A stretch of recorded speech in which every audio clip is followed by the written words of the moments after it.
December 9th, 2025. It's Darci's Corner. I'm going to go through my experiences again and why I chose the path I chose. Because I do have subscribers now, and some people are kind of paying attention. And so it would be nice if people understood a little better. And maybe you're going to listen to this, maybe you're not. But at least in my area, anyways, I'm kind of a conversation piece now. The other day, I went to a different bar from the one that I normally go to,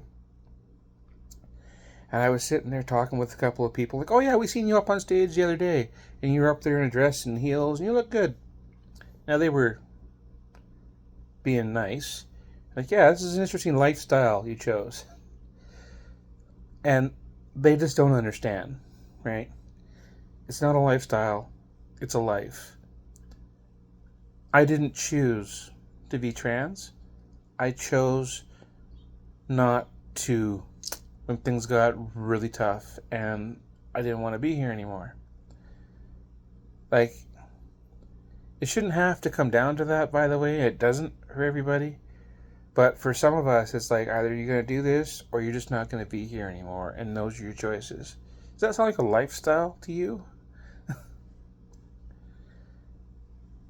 I just wanted to live. Now, I was a child in the 80s and the 90s, and growing up in the 80s, I just didn't know how to explain this to people. I knew when I was 3 or 4 years old.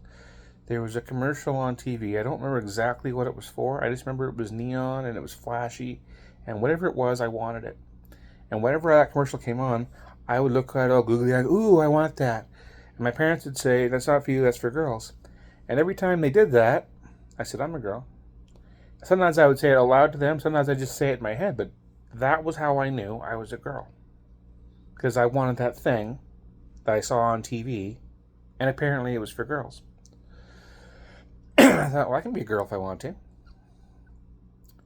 Now later, when I grew up a little more, then you would be shamed or teased if you're a boy doing girl things or whatever.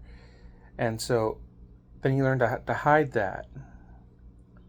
But I was still a girl, I just didn't tell anybody. Now, I had a little sister who was a couple years younger than me, and so a lot of the little girl things that I wanted to do, I would just, use her. Like, play with My Little Ponies and things of that nature. So, like, I just didn't tell anybody. And as far as people who knew were watching were concerned, I was a little boy playing with ponies with his sister. What they didn't know, and I didn't tell them, is I was a little girl playing with ponies with my sister. But I didn't have to tell anybody that. I just played with the ponies. Okay? That was how I did it. I was raised in a day home, but that day home was run by my grandmother, so she was very indulgent of me, and I had lots of tea parties. I had Cabbage Patch dolls. I had other dolls that I made dresses for. Now, I also had typical little boy things. I had G.I. Joes and He-Mans and Ninja Turtles and stuff.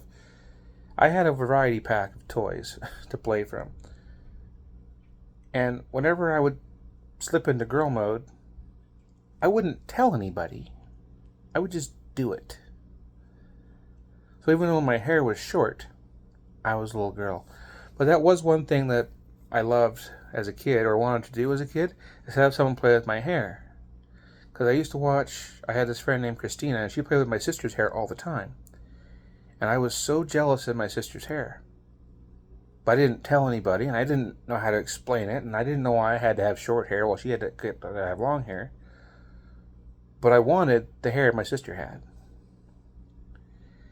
And now, today, I'll go to these adult areas I go to, bars and stuff, and there's this one lady at the bar who loves to play with my hair. And I keep elastics in my purse and on my person just in case she shows up and sees my hair and decides she's going to, attack me. She doesn't really attack me. She just like goes to town and like, does it up in a bun and different things, and I love that. Because I never got to do that when I was a little girl. Because I couldn't tell anybody I was a little girl. So it's so nice when I have those experiences now as an adult. People will come up to me and they'll say things like, "You're not sitting right." The reason I'm not sitting right, I grew up as a little boy and nobody shamed me for sitting wrong. Nobody told me you had to have your legs together. Nobody cared. And then as I grew up into a man, nobody cared that I sat how men sit because that was normal. And I didn't know to tell anybody, and I didn't even know that I was trans later. The thing about this condition is oftentimes in childhood we suppress it, which is what I did. I suppressed this at age 10, and then I forgot it was there until I was 30. There were signs along the way that I could go into, but the point is that I just didn't know it was there, and I forgot about life prior to 10 and the childhood experiences I had. I didn't think about them anymore. But every now and again, this thought would cross my mind that I should put on a dress and go walk around the mall.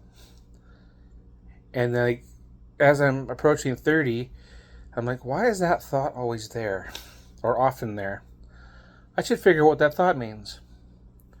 So then I looked it up, or I tried to look it up on the internet and Google, and there wasn't very good resources for it back then. And I didn't like the answers I got. Plus, I'm 30 years old and I'm married and I'm trying to be a good Mormon. So, Mormons are supposed to be non-queer, okay?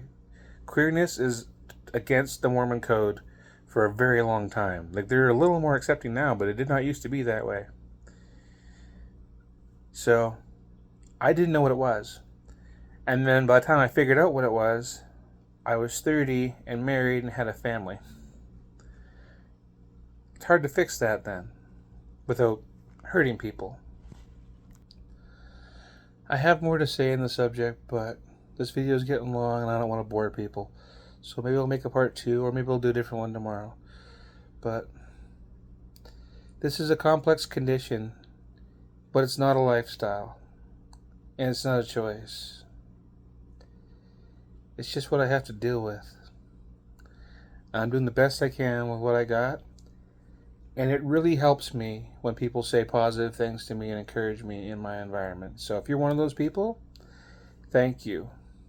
I see you, I notice, and it really helps. Darci's Corner. Peace.